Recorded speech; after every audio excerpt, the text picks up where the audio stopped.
โอเคสวัสดีนะเพื่อนสำหรับคลิปนี้ก็จะมาแนะนำการทำภารกิจรับสกินฟรีนั่นเองนะทุกคนตอนนี้ก็มีให้ทำภารกิจตัวนี้เป็นสกินโรเจอร์นะเพื่อนถือว่างามหรือว่าเท่เลยแหละนะทุกคนนี่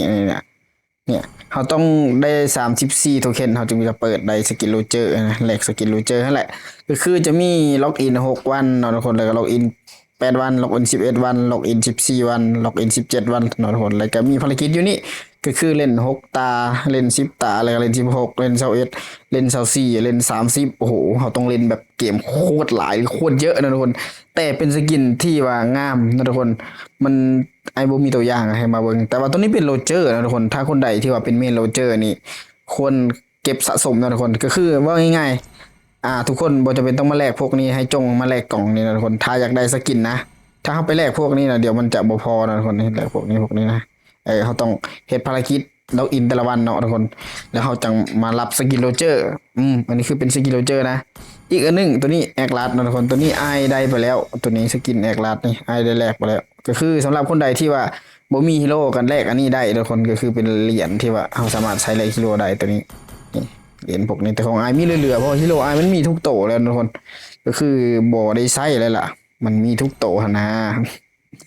สกินฟรีโคตรหลายนะช่วงนี้ยูนี่กับแมนเนาะทุกคนสกินฟรีนะก็คือเขาต้องได้ช่วยเพื่อนแล้วก็ให้เพื่อนช่วยอีกตัวนี้ก็แมนสกินฟรีนะทุกคนแต่มันแจกระดับธรรมดาคือตัวนี้ก็เป็นสกินแบบอันดับ2แต่ก็ดีกว่าบ่มีทุกสกินมีค่าเท่ากันนะทุกคน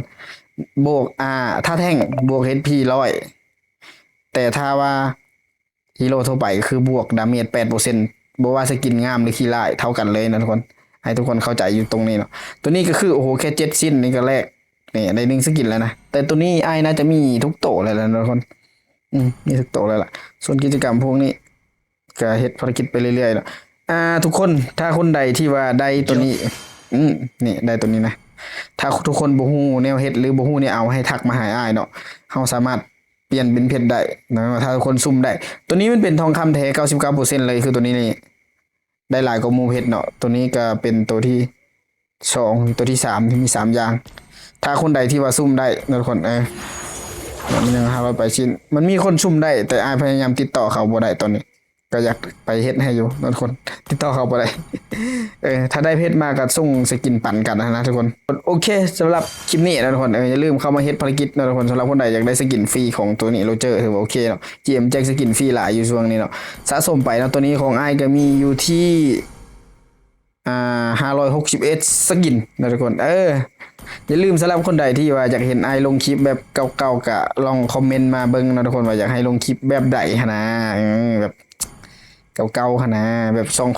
โอเคสบายดีนะทุกคนอย่าลืมกดติดตามนะทุกคนอันนี้ก็เป็นช่องโอเคสบายดีเฮาก็จะมาถึงว่าคนบ่เบิ่งหรือว่าบ่มียอดวิวเฮาก็จะเฮ็ดไปเรื่อยๆเนาะเพราะว่าเฮาลงทุนมาหลายแล้วกับเกม Mobile Legends เดี๋ยวมันมีการคอลแลบเข้ามาใหม่เรื่อยๆแล้วก็ทุกคนก็น่าจะอยากเล่นเองนั่นแหละนะทุกคน ช่วงนี้ก็เศรษฐกิจบ่ดีทุกคนก็ห่างหายไปเดี๋ยวเศรษฐกิจมันดีหรือว่าถ้ามันคอลแลบวันพีชเข้ามามือใดเกมโมบายระเบิดเติร์เทิงแน่นอนทุกคนโอเคคลิปนี้ขอสัก2 ไลค์นะเพื่อน